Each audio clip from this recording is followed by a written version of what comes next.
What does it say? It's a good luck prayer, I think. Unless it's a curse.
I can't go on forever, Clive. It'll be all you wanted. All you ever worked for. They're already jockeying for position.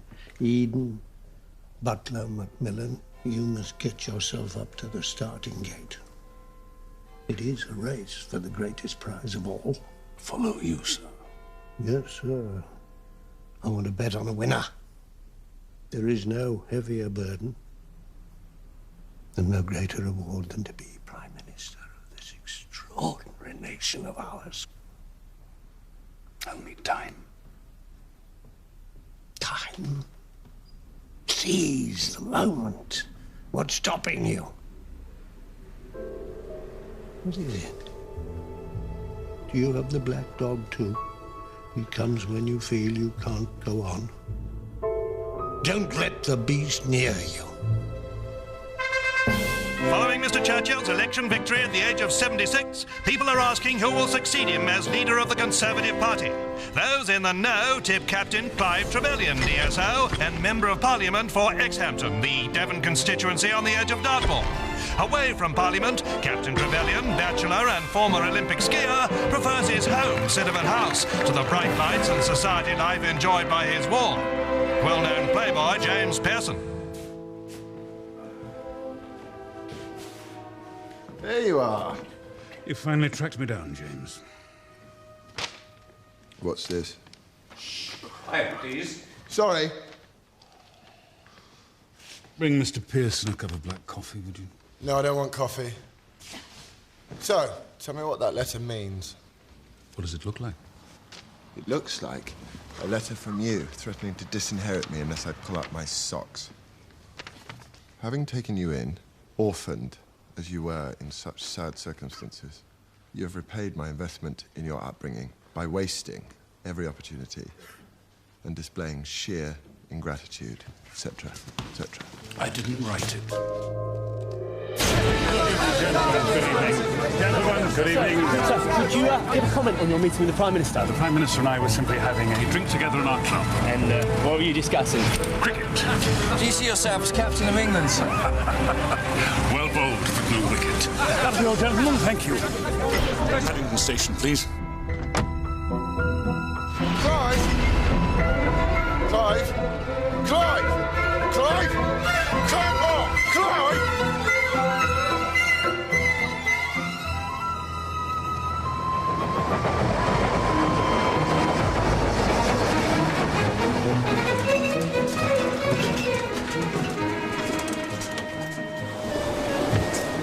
I'm so sorry. But have you seen a nephew looking for his aunt? Because we were supposed to meet under the station clock and he wasn't there. I think he may have got on the train without me, thinking I'd got on the train without him. It's Captain Trevelyan, isn't it? But my nephew's a neighbour of yours. Raymond West, the novelist. Really? Well, I'd never.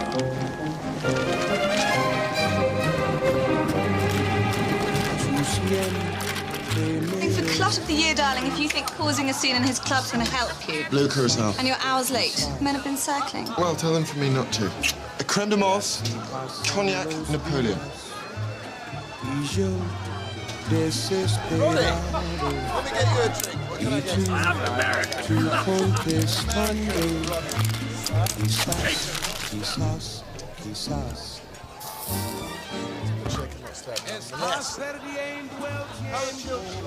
Thanks.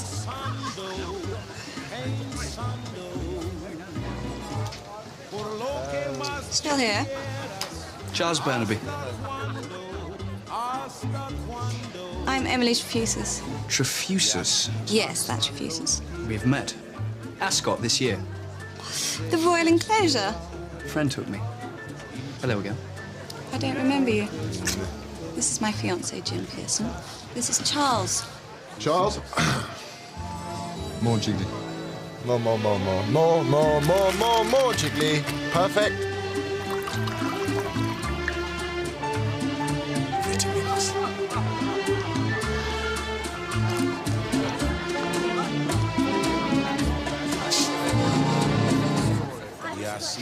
What's your name?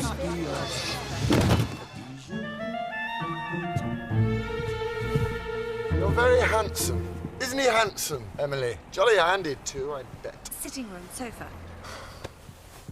I love you.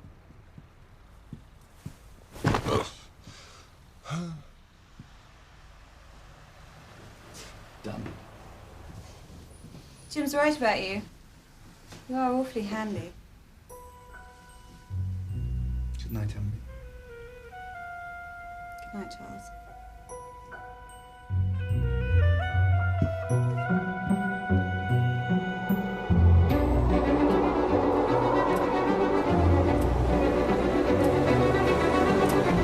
With Raymond's cottage being next door to you at Sittaford House, if one can be next door in a country lane, it does make sense to share the taxi with the price of things these days. Oh, what a steep hill. Here we are. There's a key under a flower pot if he's not here.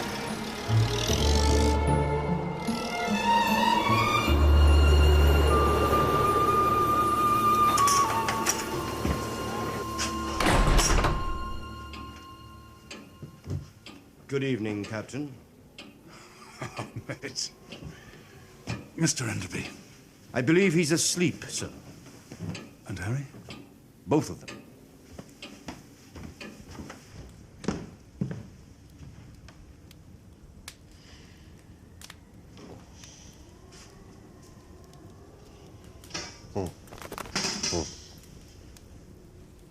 Oh. Must have dropped off. You must have. You're late. I dropped into the club. Ah, the papers are right then. What do you mean? You only go to the club if something's afoot. Discreet hugger-mugger about your prospects. How was your week? Ah, well, all's quiet on the constituency front.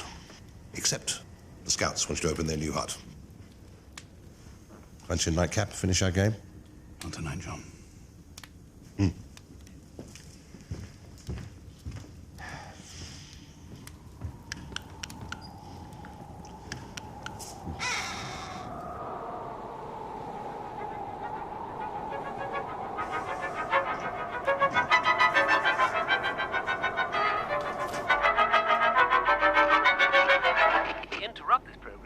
A severe weather warning for the southwest. There will be a dramatic drop in temperature with heavy snowfall drifting on high ground. Residents of affected areas are strongly advised to stay indoors. That ends the severe weather warning, and I return you to contemporary concert. Raymond? Oh. Where are you? Still in France? Oh. But when will you be back?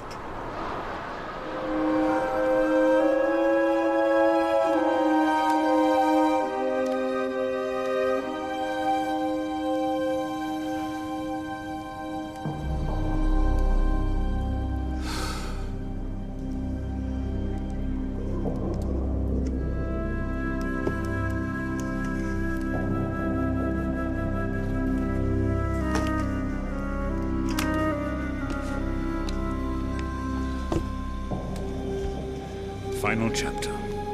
Quotation. If you can keep your head while all around you are losing theirs.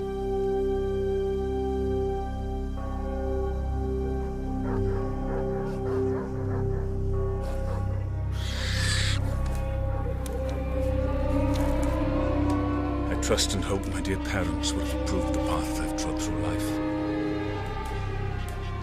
It's a wise father that knows his own child. My father always...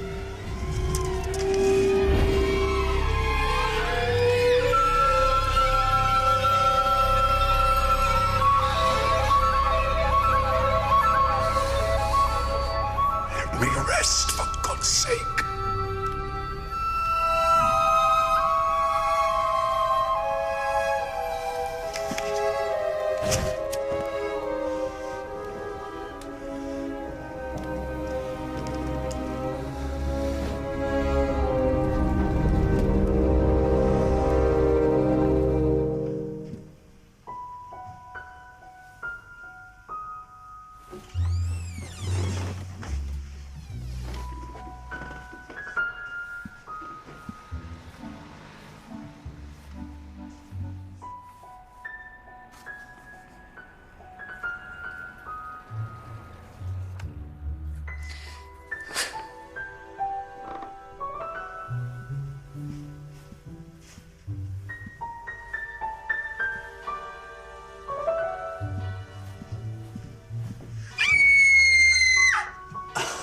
Sorry. Just wondered how the patient was this morning, but I can see Still on the you're- sofa, dead to the world, thank you. Is he? Only the door's wide open and... oh, look, there's a note.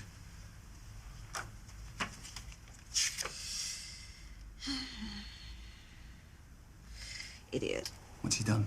Did I say he was brought up by Clive Trevelyan? Was he really? Trevelyan was his guardian. Anyway, yesterday they had this awful row. To make things worse, Jim's gone chasing after him. Where's he gone? Devon. I'm going that way. I could. And why should I accept a lift from a stranger? Because your Lagonda needs a new camshaft. You told me last night. Did I? What a chatterbox I am. What's your motor? A Mark II rust bucket. But it's outside now. It's got 4 wheels. And a working camshaft. Give me 25 minutes.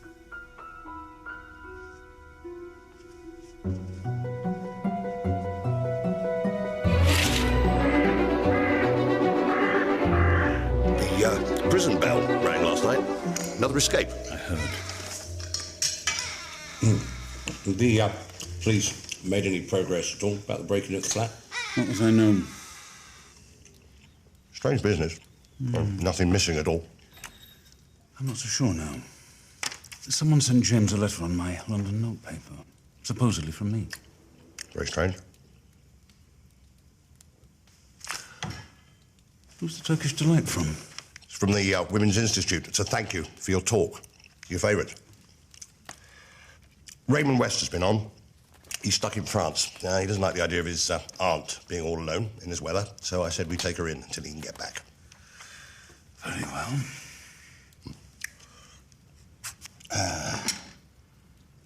Prime Minister's personal secretary called about what you discussed at the club last night. It was nothing. Right. I said you'd ring back anyway. I'm out all day. I need to be on my own to think. Where are you off to think? Up on the moor. I don't know. You're my political agent, John, not my damned nursemaid. Yes. Don't fuss. Yes. Yes. Sorry.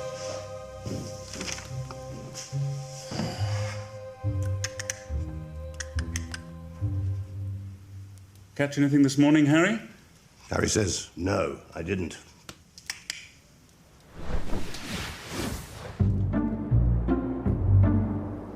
Well, that's the best I can do. I have to share a bathroom in the corridor? Yes, but we're the 3 Crowns ex-Hampton, sir, not the Savoy Hotel. Number 3, then, Mr. Zimmerman, and 8 for you, Dr. Burns.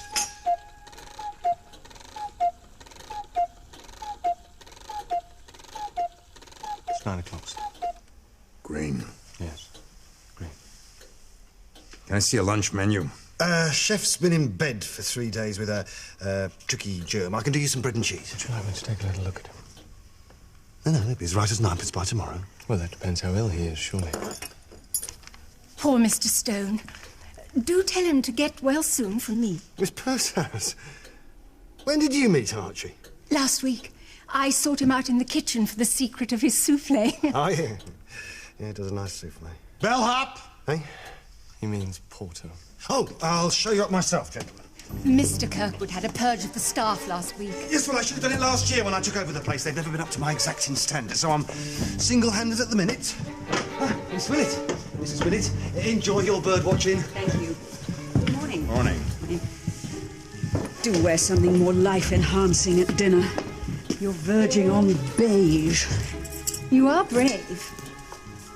If our feathered friends can stand the cold, then so can I. No. Being out there with a prisoner on the loose. What prisoner? Well, didn't you hear the bell last night? Dartmoor prison. A convict escaped. Oh, well. You have far more important things to think about than interfering with me. See you this evening, Violet. Don't mooch around all day. Find something to do. I'll try.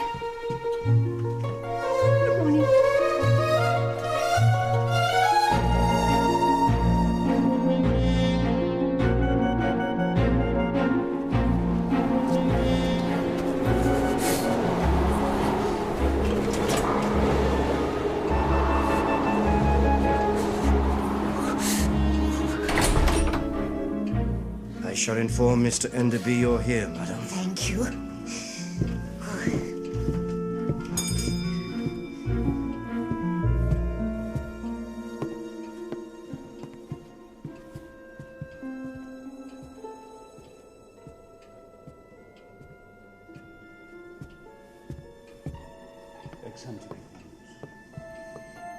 Oh, good morning. I'm calling to confirm a reservation in the name of Airwell. Frank Airwell? Your very finest room. Just for tonight, that's correct.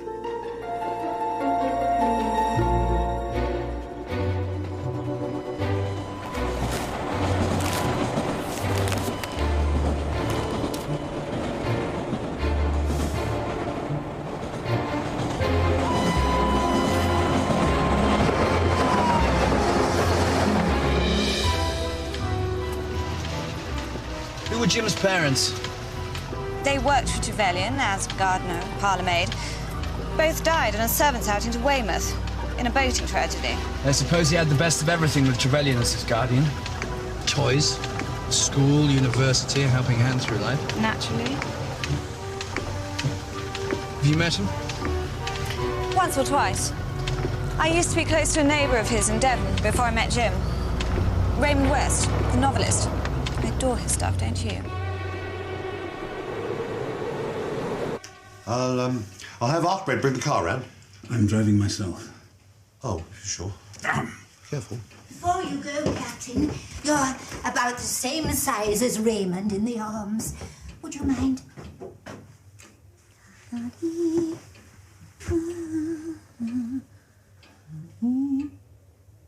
Bend your elbow.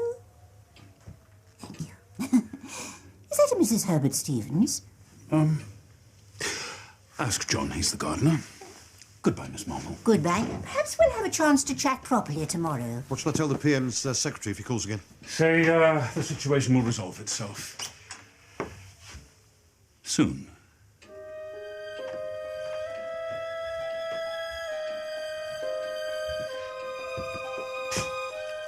You're a good chap, John.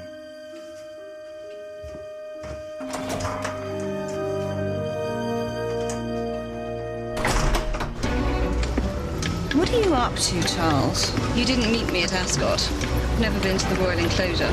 The parade ring, then. I wasn't at Ascot this year, and I'm sure you weren't. I want to meet Trevelyan and talk to him. For work. You're a journalist. Stop the car. I won't. When I get stuck. I said, stop the car. God. Where did you get that from? My handbag. Daddy gave it to me for my 21st, you were saying? I'm after an interview with Trevelyan. Reptile. I hate journalists. Just hold on. I want to know the truth about Trevelyan. Well, you're not using me to do it. Why don't you like journalists? Is it because of Daddy's troubles? All that black market stuff in the war, and the insurance claim. Oh, and that extraordinary party he threw in Biarritz with the Windsors and the gendarmes. You can't print that. Not in the Gazette, but I can take it to one of the sensational Sundays. I need to make a splash, Emily, one way or another. Drive on.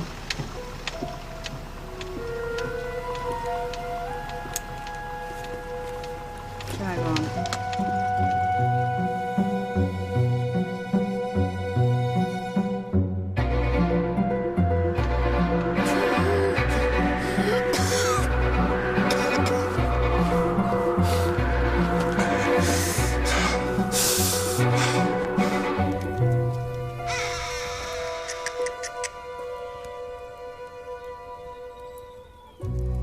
Doesn't bother you?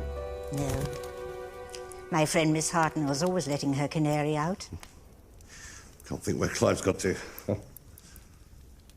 How did you come to work for Captain Trevelyan? I owe him my life. He rescued me from no man's land under German fire in 1917. That's how he won his DSO. I stayed a soldier until 37. It's a bit of a loose end after that, so... Anyway, Clive got me to run things here for him while he was away. He must be a great friend. Oh, he's a true comrade, Miss Marple. Though you think you know someone. Hmm? And just that I'm typing up his memoirs. He dictated the final chapter last night. So not due at the publishers for another 6 weeks. Ah, good. Where is he then? James? I want to see him. Where is he? The captain's not here. Well, where the bugger is he? Language! Don't mind me. People can so easily forget themselves when they're cross. Does, the captain know Mr. Frank Airwell by any chance? Airwell? No, never heard of him. And is there a hotel in Exhampton? Yes, the 3 Crowns. Why? I think you'll find he's staying there tonight. I just walked all the way from Exhampton. It took me 2 hours. Are you sure? Oh, yes. Right.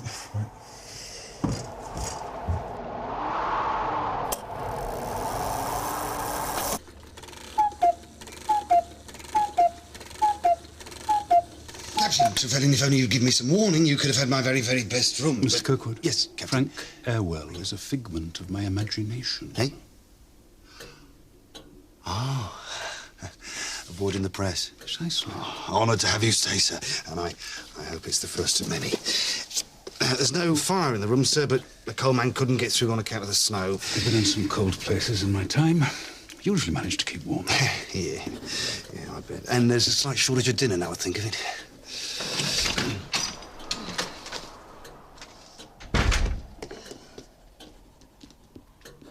Clive! You fat me.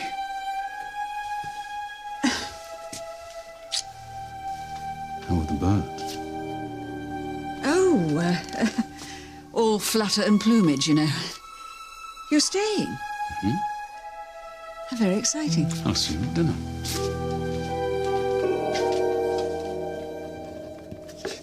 Number 1, then, Captain. I'll just get the bags up.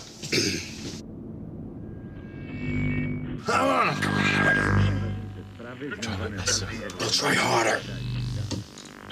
Be a slaughter in L.A. tonight.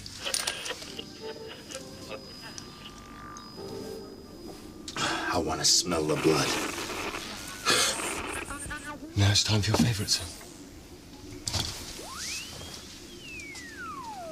I'm going to turn the other cheek tonight. We interrupt this program to issue a police warning. The convict who escaped from Dartmoor prison last night is now believed to be in the vicinity of Exhampton. He is described as dangerous and should not be approached under any circumstances. Would you just like to sign there, Mr. Smith. Smith.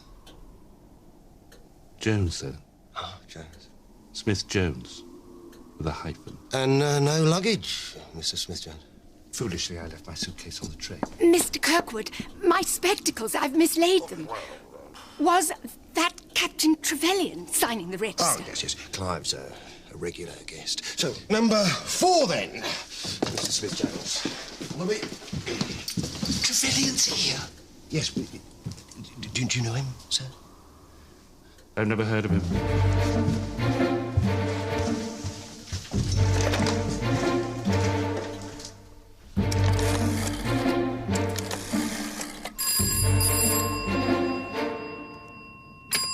Sittaford House. Hello. Hello.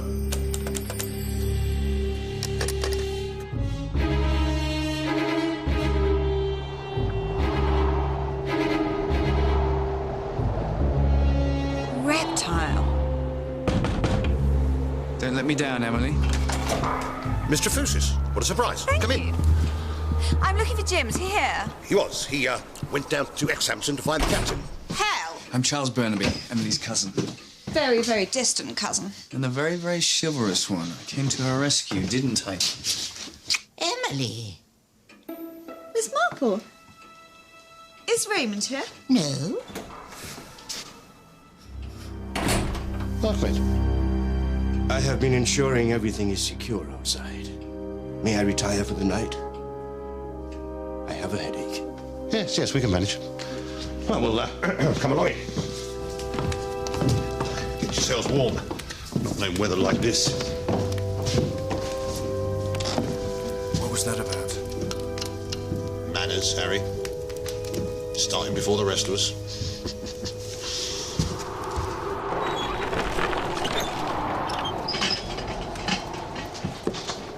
Oh, no more for me, Clive. Are you sure? Well, the merest soupçon. Oh, you're so persuasive. Miss Willett. No. She'll stick to water. Otherwise her face will flush, and that's not a pleasant sight, is it, Violet?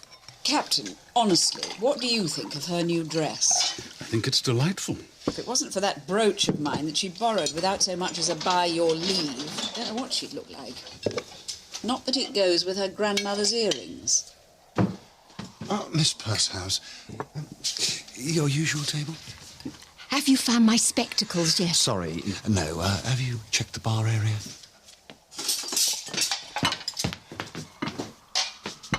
Mr. Kirkwood, would you set up a table after dinner for the Ouija board? Mother, no. Don't be so tiresome.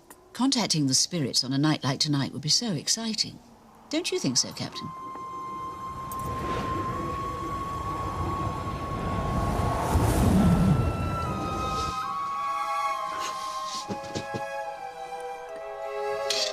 Why not? Why not, indeed? Shall I inform the other guests? Oh, do. Let us attune ourselves to the mysterious ether.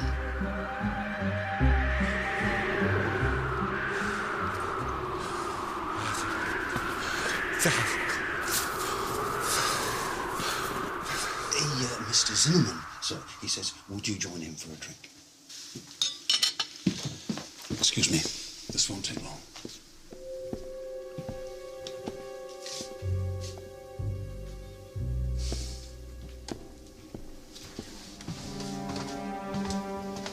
You've got a bloody nerve coming down here. You don't know why I'm here yet. I know you had my flat broken into. The hell I did. You owe me. All I want's your signature. And if I don't? Don't push me. We'll both fall.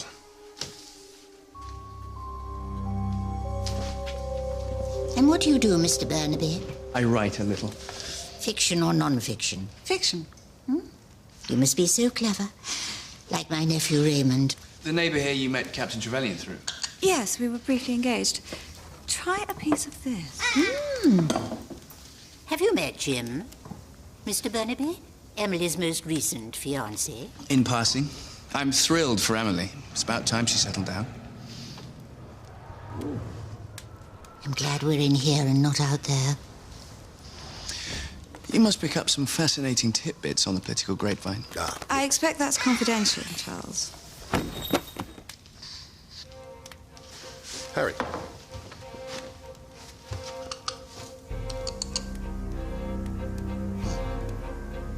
Poor chap's dead. Don't eat that. this morning. It was meant for Clive.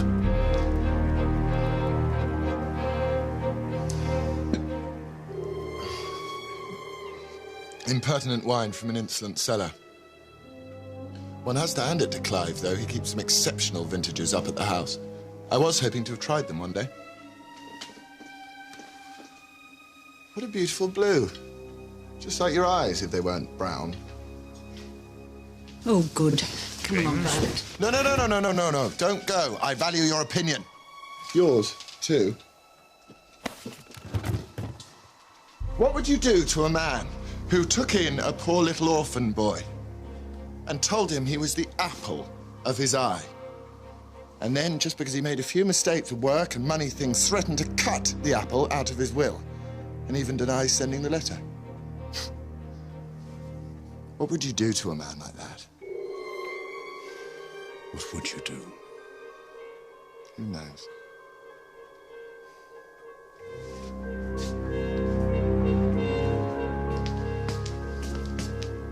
Who knows?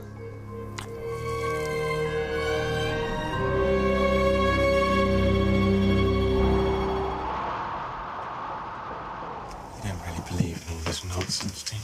Hey, I knew a guy in Oakland once. He saw the ghost of his brother before he even died. Let us take our positions. Yes, Captain, why did you sit here?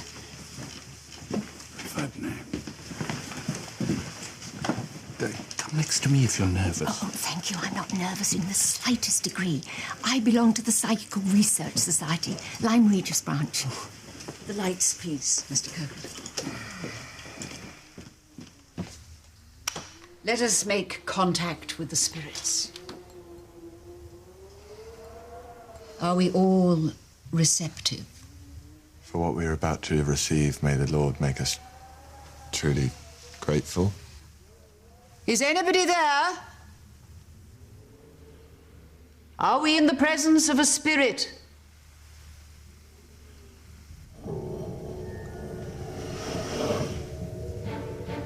Yes. Do you have a message? Yes. Spirit, what is the message? Spirit, what is your message?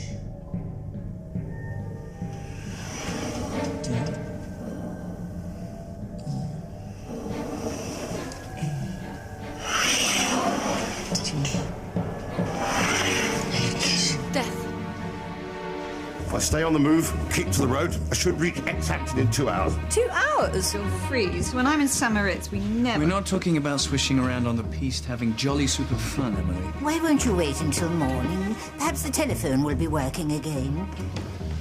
Clive's in danger. I must warn him. What's a few feet of snow? Good luck, sir.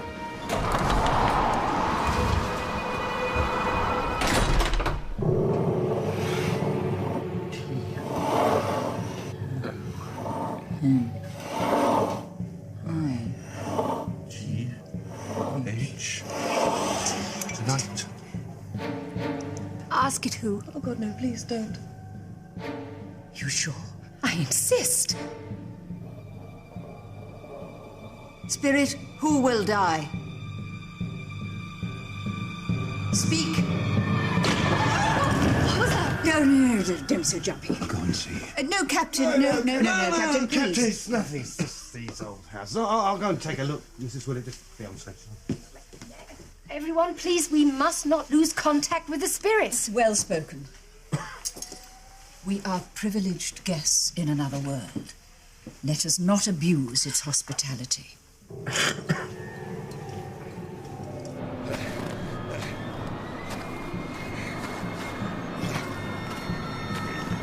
Tell us who will die.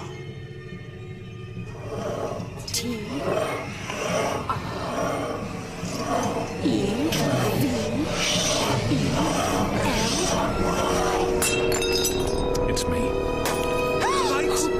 What's happening? Is everyone all right? No panic. It's just a power cut, that's all. Could you supply some sort of light, Mr. Kirkwood?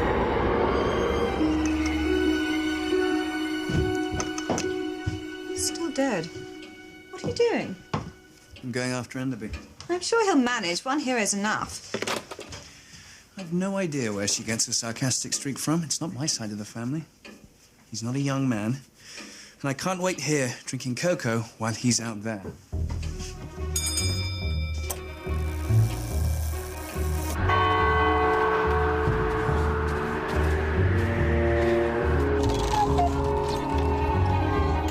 So I turn right at the end of the lane for the Exhampton Road, do I? And straight on. He's had quite a start on you. I'm pretty fit. I'll catch him up. Be careful, Mr. Burnaby. Bring the cocoa, will you? It's how the Turkish Delight came.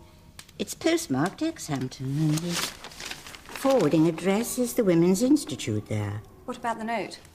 It's plain, unheaded. For his recent talk on women at Westminster. Who sent it? Perhaps whoever broke into the captain's flat in London.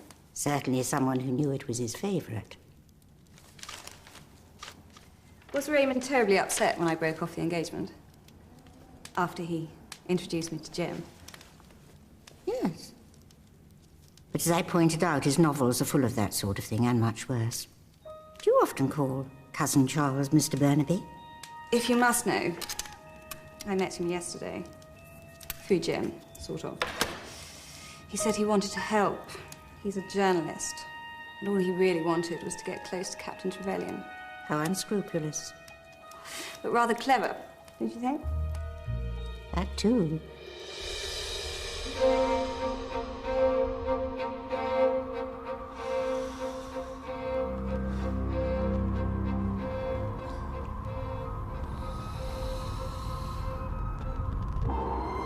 Time, Doc. I have to do this.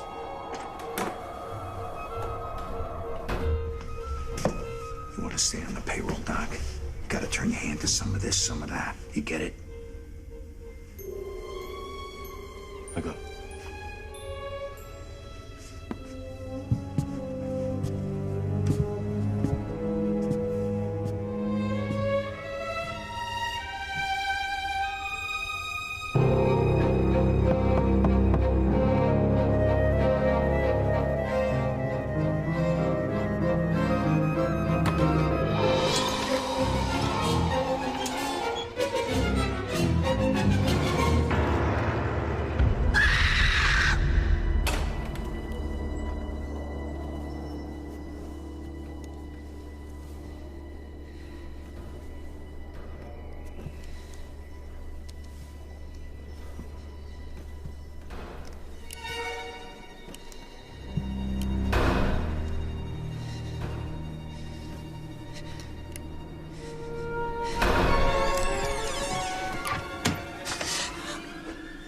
Emily.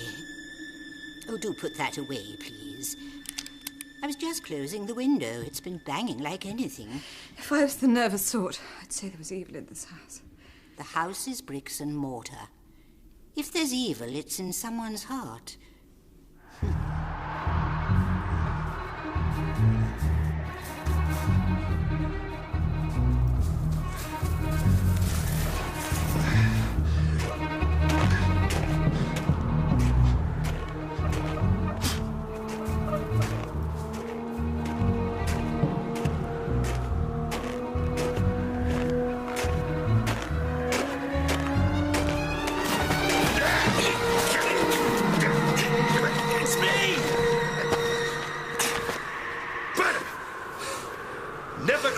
On an old soldier.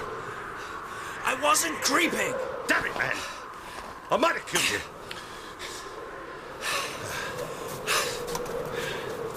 Come on. Come on.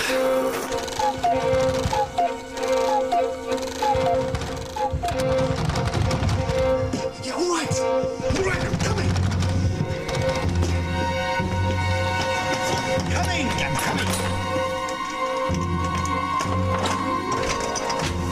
Mr. Enderby. Where's the captain? Well, he's in bed, Mr. Enderby. Everyone is. What? Sir! Everything all right? Go back to bed, Archie. Keep your strength up. Chef, got a tricky germ for me.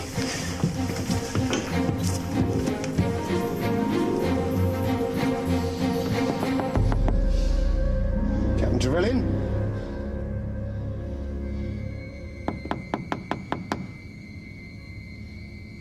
Captain Trevelyan?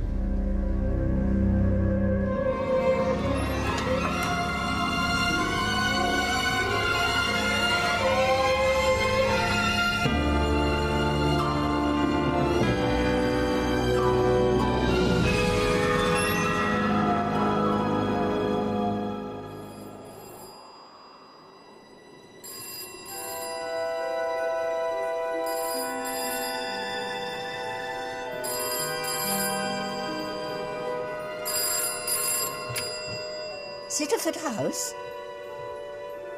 Yes, Mr. Burnaby. Oh, no. The poor man. No, I see. Thank you. Mr. Enderby. Mr. Enderby. Constable Narracot's sister says he's stuck in Plymouth. His sergeant's away on honeymoon and all roads to Exhampton are blocked. There's just no police. Well, that won't do. I was a special constable during the war. Will you accept my authority, Kirkwood? Good man. Right. When the guests get up, give them breakfast as usual. Don't say what's happened. I must ask you to step out of earshot while I call Westminster and inform the powers that be of a national tragedy.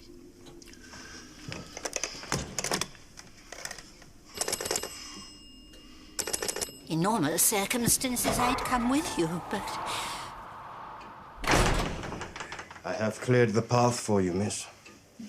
Are you sure you don't wish me to accompany you? No, thank you. Did Charles mention Jim? I'm afraid not. Why did the captain not return last night? It's all a mystery at the moment, Mr. Garley. I shall pray for his soul.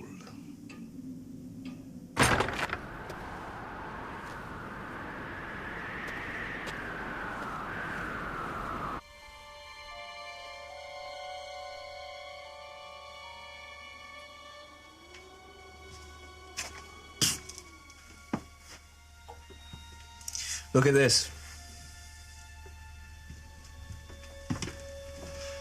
It's a champagne glass. He had a visitor then. Though Clive never drank champagne.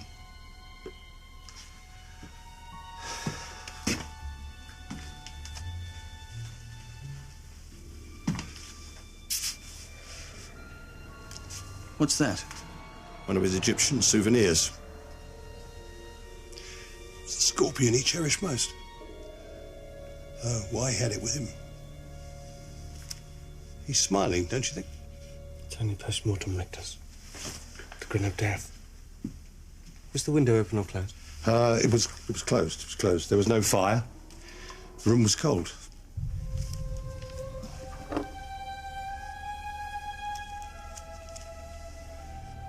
This is Pearson's. He departed this life no earlier than 11, no later than midnight. Shall we, shift him into the garage while the guests are having breakfast? We should pack snow around the body to prevent leakage.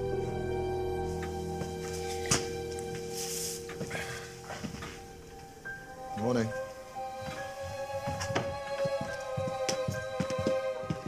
The cards were right.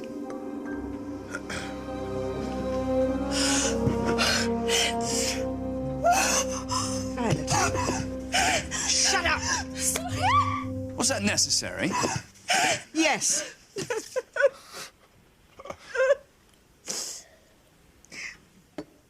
Poor man. It's such a loss to the nation. Let alone to those of us who were fortunate enough to bask personally in the warmth of his smile. Quite. This is yours, isn't it? Oh, yeah, so it is. Thanks. Where were you between 11 and midnight? Me? I was in my room. Alone? No, I was with a bottle of port. He as good as told Clive he'd kill him at dinner. I wasn't serious. Anyone else witnessed this threat? I heard him. So did Dr. Burt. This is madness. Sit down. We've no authority here. I've assumed authority. Let me go. Have it your way, then.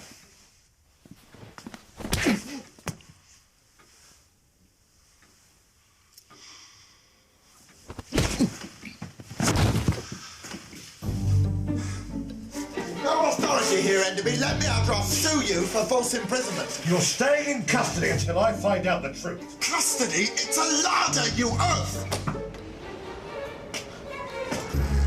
Emily! Emily! Is that Jim? I'm afraid so, Miss Trefusis. He's hurt. Let him out at once. I can't do that. What? I'm not saying he did it, and I'm not saying he didn't. But until I find out one way or another, he stays in there. I'm innocent. Of course you are, my darling, and I'll prove it. I love you, Emily. I love you too. You're wonderful. Do you promise? I promise you. What the hell is going on? Yes. I have requisitioned your larder, Mr. Stone. How am I meant to get lunch? Well, what do you need? Ingredients. The front door and the back door were both locked and bolted. Now, I made sure of it, what with that escaped convict out there. What about the cellar? I'll keep it padlocked. I've checked, and it's still secure. You sure about that? Yeah. Yeah, quite sure. No one could have got in that way. Then the killer was already in the hotel. One thing. I was doing my rounds and, well, I saw that Dr. Burke going up on the roof. Stargazing. I need a hobby with Mr. Zimmerman, so demanding. A personal doctor. He can afford it, and I can't afford not to. I refuse to join this National Health Service on principle. If you can't offer the doctor a shilling, then you shouldn't get ill. Did you have a good view from the roof? I could only see outside. Shall I attempt an autopsy on the deceased? There's kitchen knives. Nutcrackers could be handy. After that weird stuff with the Ouija board spooked me, I can tell you. The captain and I were in his room. We had business interests. Anglo-American Holdings. Heard of them? Well, I needed him to sign a document. Then we said goodnight, went to bed. Your room was on the same floor. Did you hear anything? Sure I did. A dame screaming somewhere. I certainly didn't hear a scream. Nowhere at all. Definitely nowhere. Why exactly are you staying here, Mr. Smith-Jones? I couldn't get in anywhere else. There is nowhere else in Exhampton. But honestly, no scream. There was a terrible scream. I opened my door to see, but without my spectacles. I'm almost certain I saw Mrs. Willett. Why are you in Exhampton, Miss Pursehouse? The air in Devon is so good for me, my doctor says. Better than the air in Lyme Regis. Well, there's more of it. Somehow. It was bad enough losing my bird-watching haversack on the moor earlier, and then Violet in that awful new dress that clashed with my brooch and those old earrings, and Mr. Pearson, and then the spirit foretelling Clive's tragic death. Oh, it was a dreadful day. Dreadful. I had to take a sleeping pill. So you slept through until the morning, then? Yes. Unfortunately, madam, he was seen in the corridor. Oh, no. I thought I got over that. Over what?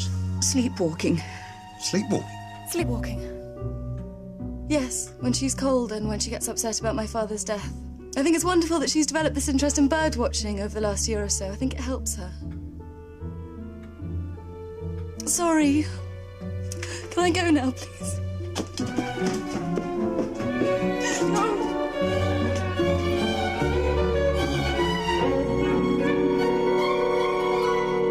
Champagne is most interesting. And 2 glasses. One of them in the bathroom. Broken. And the rose. I wonder how long Miss Pursehouse has been a member of her Psychical Research Society, Lyme Regis branch, where the air is so scant. Mind you, it would be easy to manipulate the glass to frighten someone present, wouldn't it? What rose, Miss Marple? When Captain Trevelyan went out to do whatever he did all day before arriving at the Three Crowns, he'd cut himself for Mrs. Herbert Stevens. Damn. The variety is not important. Though I do so like those fully double winter repeaters, don't you? But I gathered it was unusual for him to wear a buttonhole. He wanted to look his best. And champagne for two. Perhaps a woman is involved. A woman? Trevelyan? People are full of surprises, Mr. Burnaby, don't you agree? Well, he is a slippery customer. I wouldn't put anything past him. Cigarette, Charles? No, thanks, I don't. Did, Captain Trevelyan actually tell Mr. Pearson he had cut him out of his will?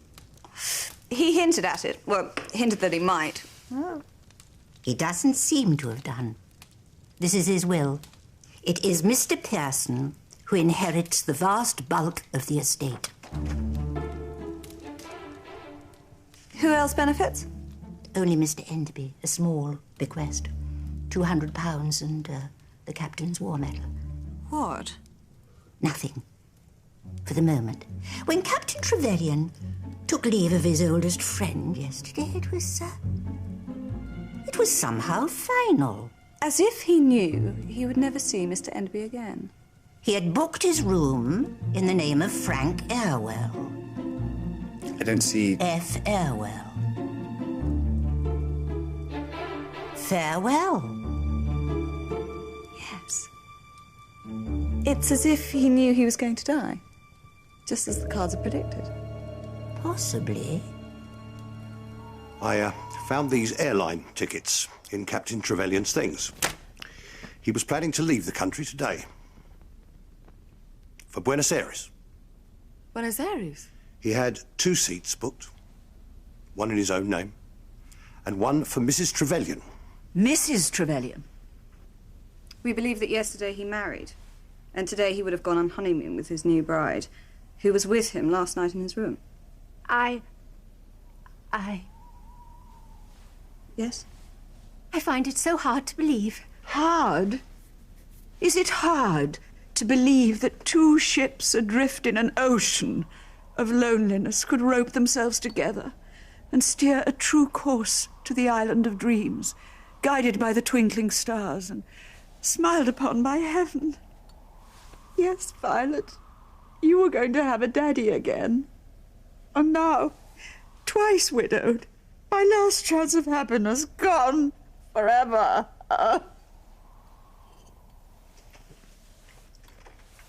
Excuse me.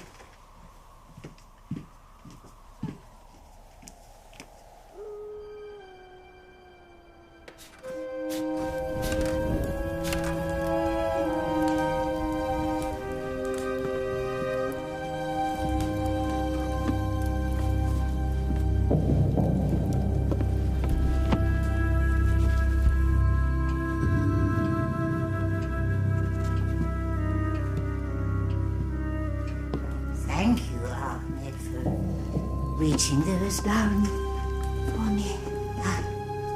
Oh, and a fire.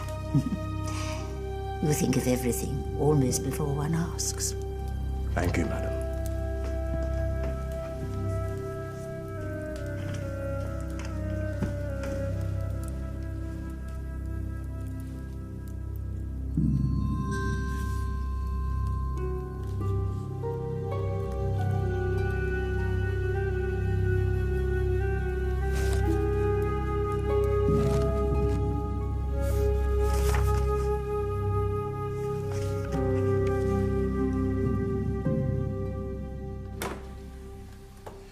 Here we go. Bathroom's through here, Mr. Thesis. I'm afraid the geezer's out of order, so if you want some hot water, well, I'll have to bring it up to you. Your cousin could put that screen between the beds for privacy. Thank you, we'll manage. By the way, do you happen to know if Mr. Zimmerman's a farmer? No, it's just that last night I heard him talking to that Doctor, about Rams. Rams? No idea. Thanks for the clean shirt. Yeah, just what I mentioned. It's horrid.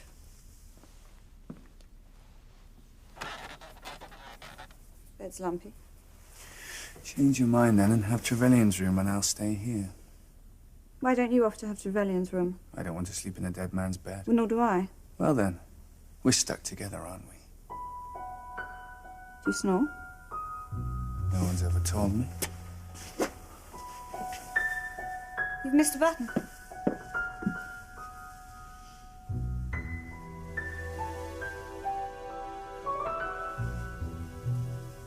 Have I?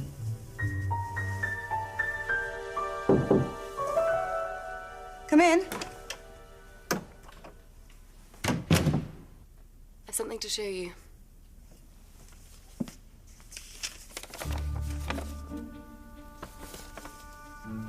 It's a marriage certificate. I'm Mrs. Clive Trevelyan.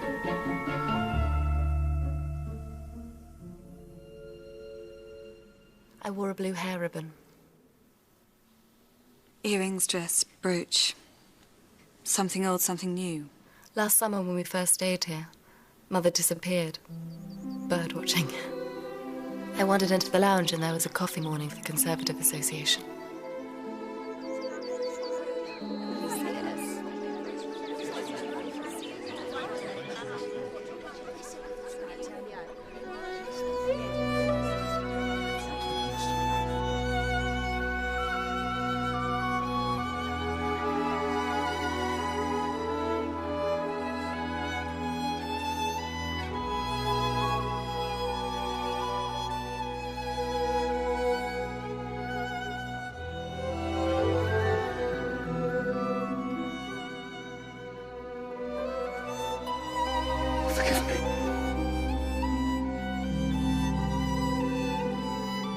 What's your name?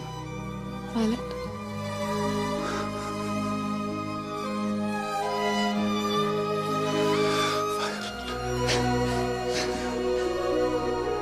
So very beautiful. Me. I once What? thought I'd never find happiness ever again.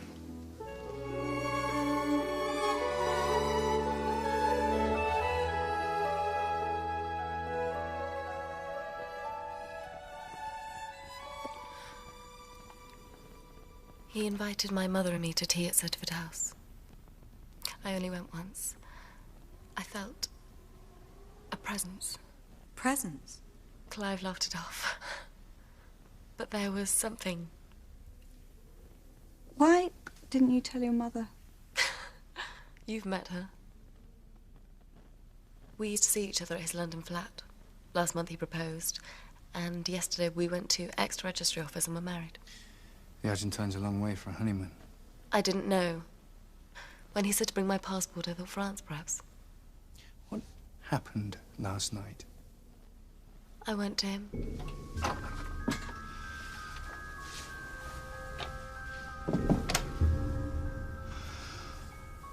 Beautiful wife.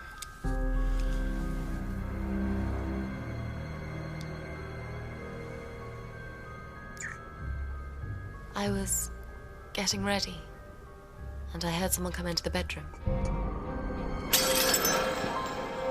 Did you hear who it was? No. Just murmuring, and I heard a cough. Smelled a cigarette. I waited for Clive to come and tell me the coast was clear, and when he didn't, I went out. And there he was. The strange thing is, he had a smile on his face. Did the captain ever mention his will, Mrs. Trevelyan? We visited his solicitor yesterday to change it. I inherit everything. What a rascally rascal. But it's good news in a way, though, because if I don't get a penny, then I don't have a motive thingy for killing him, do I? I'm not sure that follows, darling. Well, I hope it does. What's going to happen to me? To us? Chin up. I'll think of something. Can you let me out? Just for one kiss? I mustn't.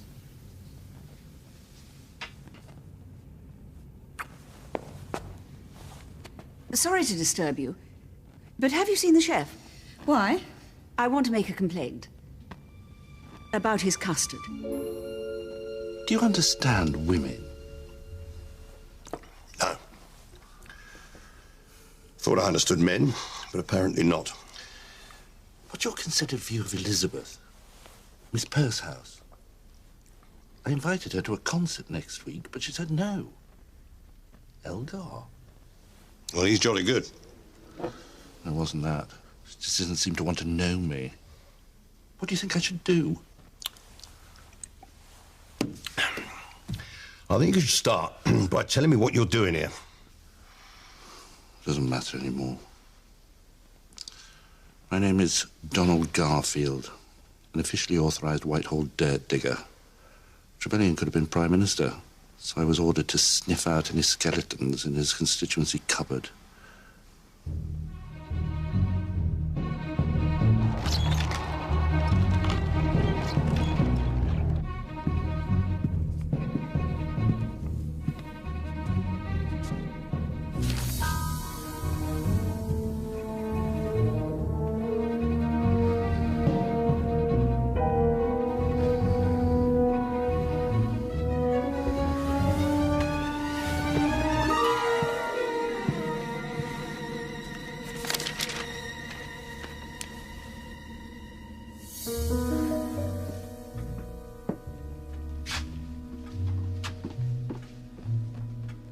Need both of you. Not that your company is in any way unpleasant, Mr. Fuses. What do you want? I have some information. Well? I need you to lend me some money. On a permanent basis. If you've information, Doctor, then I think... It's £1 between friends, eh? I hope it's worth it. I always give good value. I wasn't stargazing last night on the roof. What were you doing? Getting news of slaughter in Los Angeles. Rams drawing blood. The balmy blue skies here in sunny Los Angeles, where the Rams have got the Yanks in big trouble. And our Ram Rodman storms in down the line. This is fantastic. What a run! What a run as he passes. He looks Crazy Legs Hirsch. He sees me. It's Crazy Legs Hirsch. That's a swing. It's going deep. Going deep. Mr. Zimmerman made me lie to you. Made you, Doctor? If indeed you are a doctor. I'm his creature. And no, I'm not quite a doctor anymore. I was struck off the medical register for professional misconduct. What sort? Least said, soonest mended, I find. But now I have to turn a penny from every available source, you understand? Was it drugs? I've forgotten. Those capsules you give him, what are they? A shilling a dozen to me and a shilling each to him. Coloured water. Keeps the stupid yank happy and it pays my rent. But it's never quite enough for extras. Wait, Mr. Enderby.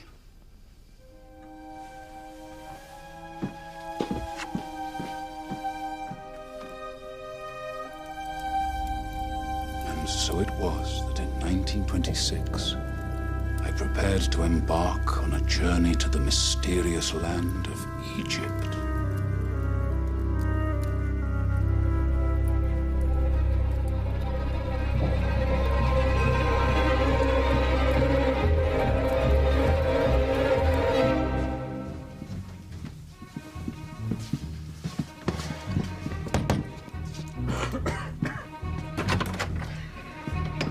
What the hell's this? This is the hotel register. You said you were in Captain Trevelyan's room and he signed something for you. May we compare signatures? Get the hell out of my room. Or you could wait until the police get through in the morning if you'd prefer it. My fiancé is under suspicion for a murder he didn't commit. I won't stand for any more lies. I wasn't in his room. We know. You were listening to a football game. Look, he wasn't cooperating last night. So I thought I'll see him at breakfast. But he was dead meat. So you had to forge his signature? Yeah. What was this document? A statement. by Trevelyan exonerating me of any wrongdoing with the TX-75 scandal. TX-75? What? It was a naval artillery shell, had a habit of exploding before it left the barrel. Killed thousands of American sailors in the Pacific. 62 by the end of the war. Trevelyan and I owned the company who made it. And those shells were knowingly manufactured substandard in order to cream off an extra profit. He got the cream. I got the 2-cent deposit because he's out of the picture now. And in a week, the spit hits the fan with a congressional inquiry.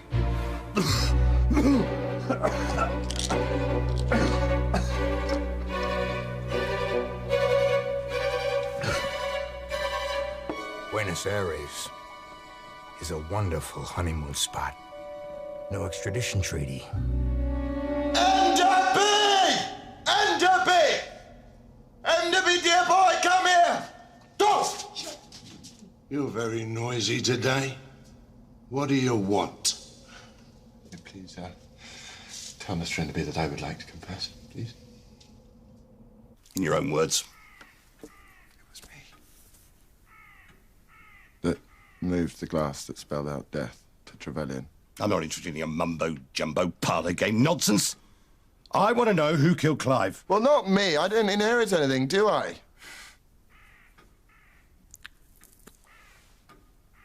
I can tell you something, though. Last night, I overheard Archie Stone, the chef, and Kirkwood. They must have forgotten that I was in solitary confinement with nothing to drink save for a bottle of cooking sherry. Anyway, the chef is planning to scarper after dinner, so if you're looking for the killer, then I'd say he's your man. It's true, Emily. You wouldn't know the truth if it hit you in the face.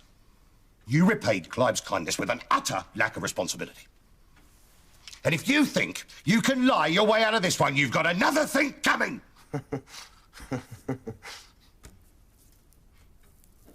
Hey, Jim overheard them. Stone's making a run for it tonight. Charlie doesn't believe him, of course. I didn't say that. Do you, Emily? What a silly question. Of course I do. You must be exhausted, the pair of you. Freezing. I'll heat some soup. Oh, I'm going to go and change. That place is dreadfully dirty. Coal dust in the register. I think she's having second thoughts about Jim. Oh. I suspect he did overhear something, but perhaps it wasn't what it seemed. No, I meant... Second thoughts about them? The engagement, you mean? Yes. And of course I feel sorry if that's upsetting, but I can't help. I've never met a girl quite like Emily. I doubt she's ever met a young man quite like you. I know it was a rotten trick the way I got myself into this, but I can honestly say I've stopped worrying about Trevelyan. It's Emily that matters now. 17th of May, 1927, Cairo. Stifling, but then I'm stifled in England. Lack of funds, though I have met a chap who needs a favour on the quiet. It was between the pages. He could be the answer to my problem. Look at this.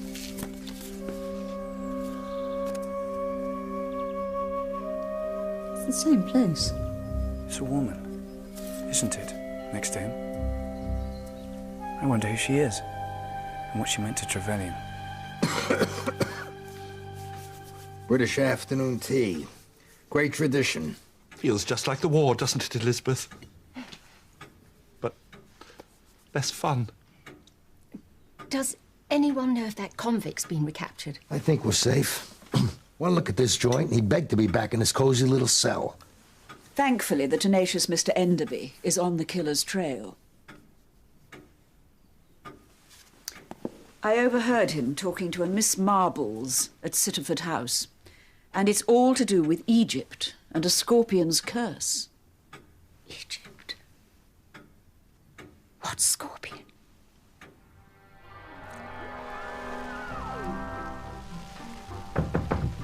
Mora, what's in this freezer?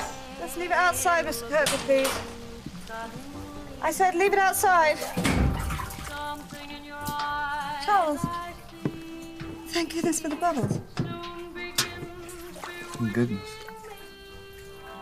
Time you should be outside if Stone's going to make a run for it. 5 minutes. Need to make some notes for my scoop. You don't think Jim's lying about Stone, do you? No. So tell me about your family. Brothers, sisters?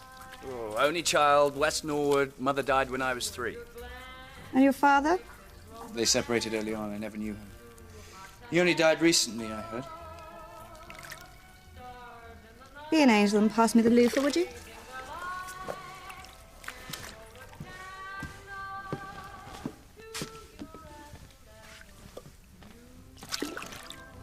Who brought you up? Nuns. Strict? They had the devil in them, In West Norwood? so to speak. But I stood up for myself. It was they who said that we should confront the devil. So I did. Gave them hell. You need hot. Leave it, I'll do it.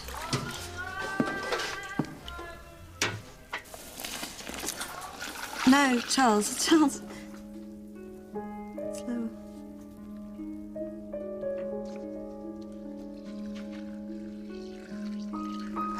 Like that? Perfect.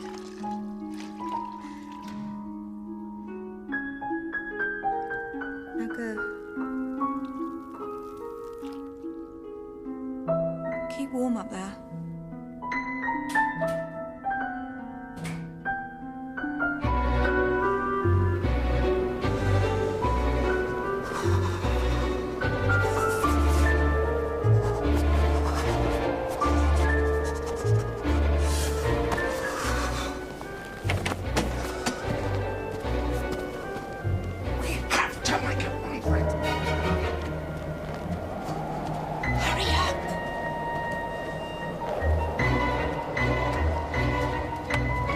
Drive like the wind, darling. The murder squad will be here by morning.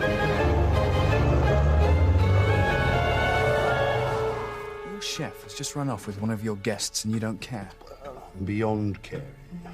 Miss Trefusis says, can you meet her in room 1, Captain Trevelyan? Oh, and have you seen the doc? It's just that Mr. Zimmerman can't find him. It's a sacred gold scorpion of the Zecans, pre-dynastic pharaohs. 3 years ago, a hitherto unknown Zecan tomb was excavated close to where Captain Trevelyan was stationed in 1927, but it had been looted of all its treasures, including the scorpion. Your friend was an ambitious young man, and he would have needed money to establish himself in the political world. A great deal of it. Do I shock you? Sadly, Miss Marple, no longer, no. But what's the scorpion to do with Clive's murder, however he acquired it? Well, it brings a curse on those who would disturb the dead king. You don't believe that? No, hardly, Mr. Enderby. Perhaps the killer hoped we would. Of course, Mr. Ghali is the person to ask about Egypt. Ahmed Ghali and his accomplice.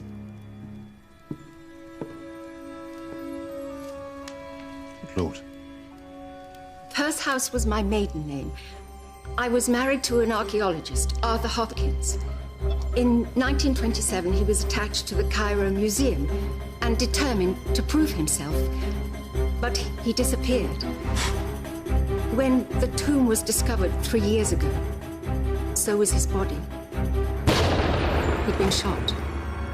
I traveled to Egypt to excavate the facts, where I met Ahmed. So some good came out of this sad business. I was honored to be of assistance in establishing the truth of the matter. I believe in retribution. We agreed Captain Trevelyan should die. You secured employment in this house in order to kill Clive. Yes. May I say I regret the death of your hawk. Damn the Hulk! She would have poisoned Clive. The telephone wasn't working because you disconnected it. To prevent help being called if Clive had eaten the Turkish delight as you'd intended. And then you reconnected it in the morning. And somehow you found out he was at the hotel and you went and stabbed him. No. Elizabeth? I didn't think so. Mr. Ghali had no idea the captain was at the Three Crowns, though you saw him there, much to your surprise. Yes, I tried to telephone Ahmed, but of course the line was dead.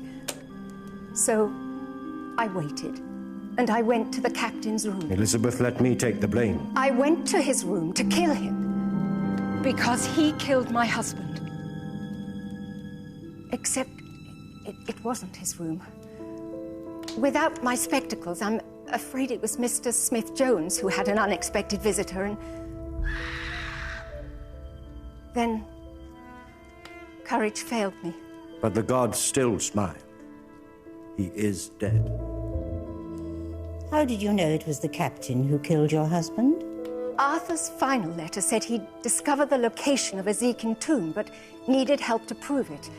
And he'd found the very man. The museum still had some of his things. This amongst them. Arthur and Trevelyan. Who's the woman? Arthur's sister, Violet. Violet? She was so upset, and considering her condition. Her condition? Yes, she was pregnant.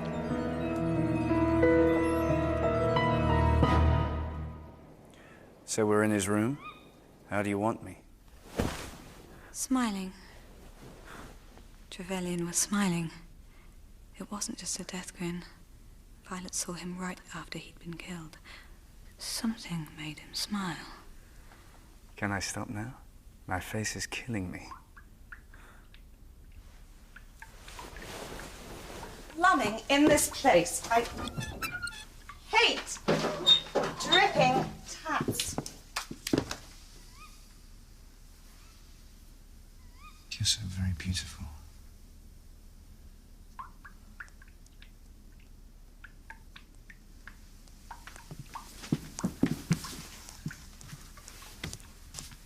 Something.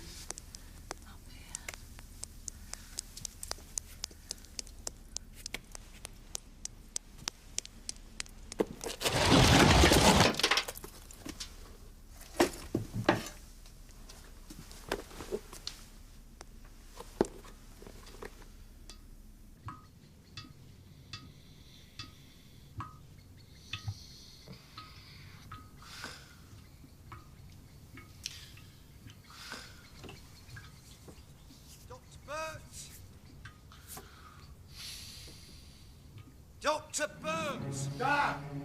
Doc, where are you? Doc! Dr. Burns! Doc! Burns! Doc, where are you? Doc! Please! Doc, you evil son of a... No! I only wish they could hang you twice over. No! Doc, no! No, no, no, no, no, no, no, no, no, no, no! No! No! No! It's horrible. I know. Look, Bert must have seen Jim going into Trevelyan's room to kill him. Then last night he went down to the kitchen to blackmail him over it. I suppose with the drink and a handy weapon. Well, I always knew that Jim's no. temper would somehow... Darling, I'm innocent. Stop. Darling, get your filthy ruler out of me. I'm innocent. Darling, do something. Now. Emily! What am I going to do now? Can you trust a reptile? Yes. Then you'll be fine. Mr. Kirkwood, my mother's not in her room and her things are gone. Where is she? Plymouth Police Station. She was picked up last night in a car. She was running away with Archie Stone. Your chef? Not exactly. Hey, Mr. Kirkwood. Not even roughly, Miss Willett. Archie Stone. He's my cousin. His real name's Harold Wells, number 46329, frequent guest of Her Majesty at Dartmoor Prison.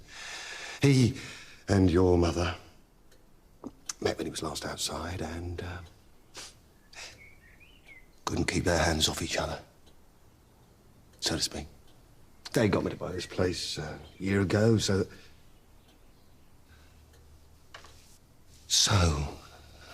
that their hearts could beat as one again. Excuse me.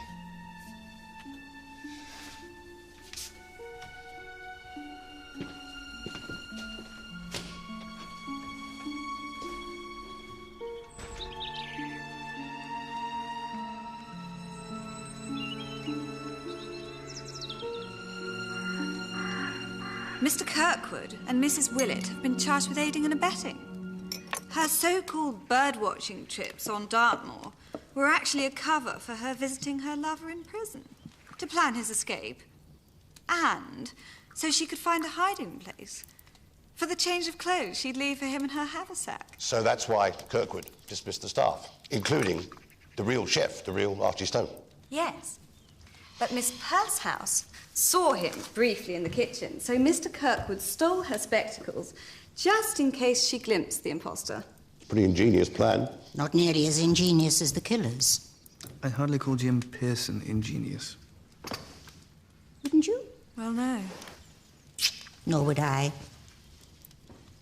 But I don't believe Jim Pearson was the killer. You put your finger on it, Mr. Burnaby. It was hardly ingenious to chase the captain down from London and threaten him in front of witnesses. All Violet heard was murmuring, not drunken anger. Someone coughing as they lit a cigarette. Jim's lighter was there, of course, but I think it was stolen to implicate him. But all the lights went out after the Ouija card. Someone could have taken it from him then. Do you think so? Those boots up the chimney. Emily and I have been racking our brains over those, haven't we, darling? Are they important? I believe so. How? I'll come to that. He was such a centre of attention that night. Captain Trevelyan, wasn't he? Zimmerman desperate for his signature. Violet Willett about to spend her wedding night with him, her mother hanging on every word. Mr. Smith Jones Garfield snooping. Jim terrified he was going to be disinherited.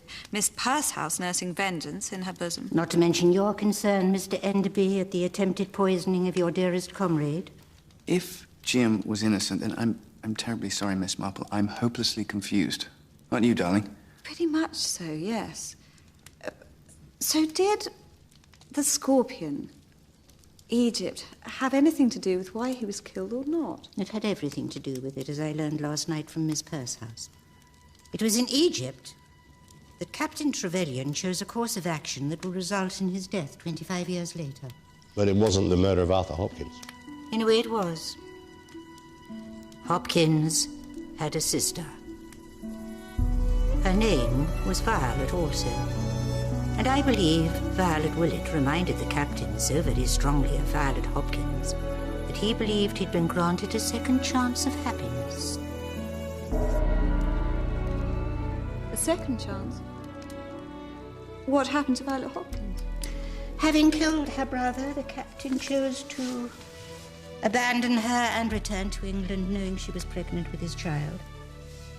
Her family disowned her and threw her out on the streets. She died 3 years later, worn out by sickness and poverty in the squalor of a Cairo slum. What happened to the child?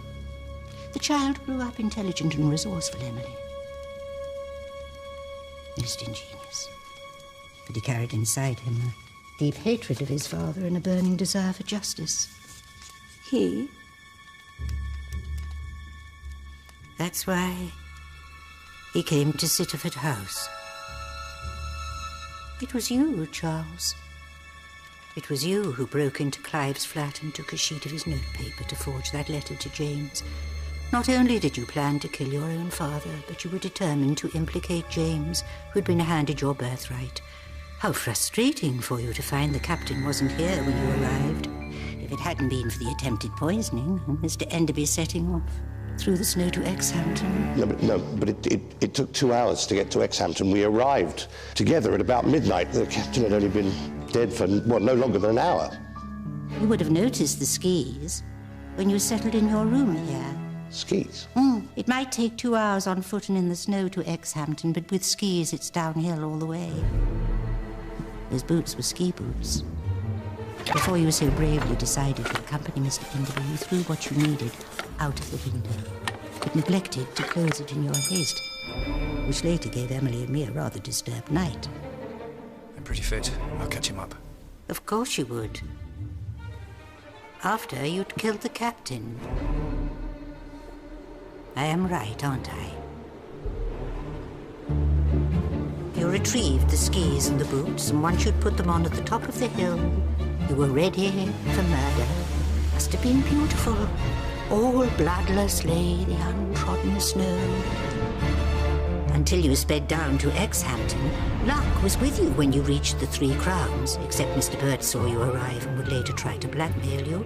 The cellar was unlocked. Mr. Kirkwood had left it open for Harold Wells to get in while everyone was at the Ouija session which Mrs. Willett had so enthusiastically arranged. You got in that way, then up to reception. Identified which room was the captain's, smudging the hotel register with coal dust from the cellar in your haste, and went to murder him.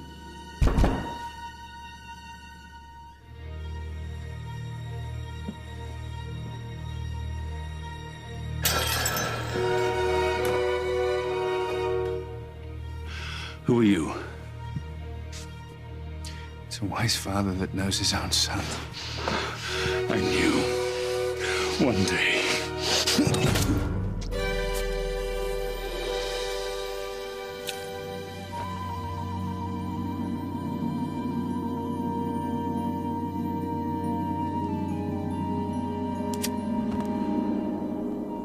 You lit a cigarette. Not a smoker yourself, you couldn't help coughing with Jim's lighter, which you must have taken from him in London, and placed the scorpion as a finishing touch. Then you remembered the ski boots, your shoes. You circled back behind Mr. Enderby as if you'd just caught him up, and then arrived with him at the hotel to discover a murder you couldn't possibly have committed. Last night, Mr. Burt tried to blackmail you. You agreed to pay him and suggested meeting in the kitchen. When he kept the rendezvous, you killed him. In cold blood, so Jim Pearson could be blamed for a second murder.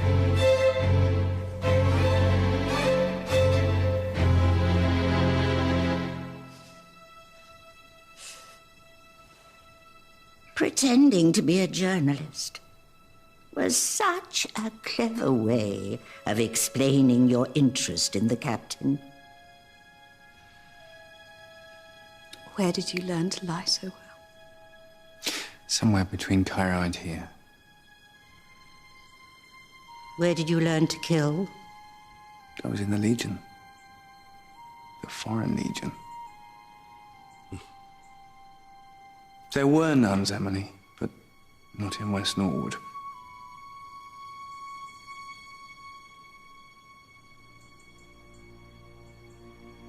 My father was the devil.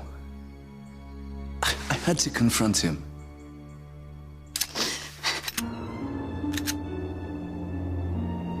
All the sins in the world were his. And now he's gone, and we can live again. You understand? I hope you hang.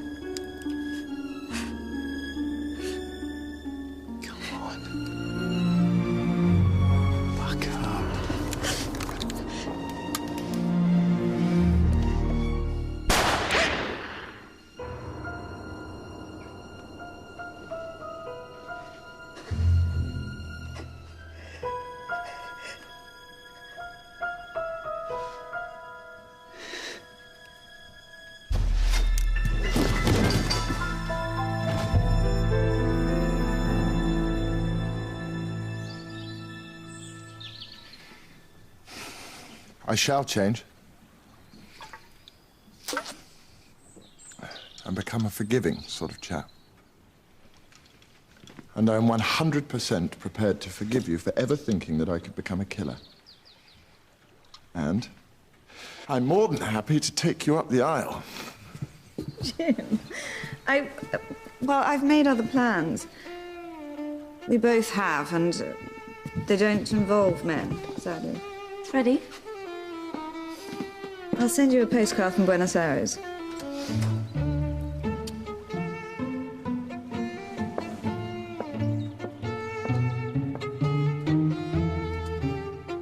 Adios,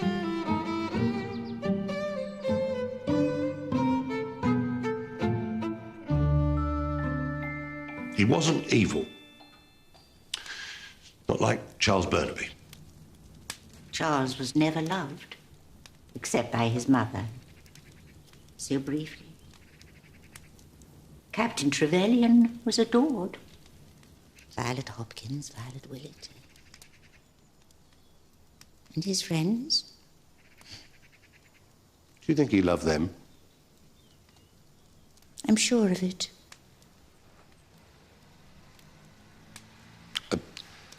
Sounds like your taxi, Miss Marple. I'm pleased Violet wants you to stay at Sittaford House. Yeah. Yeah, she suggested I get a new bird. Nothing to replace Harry.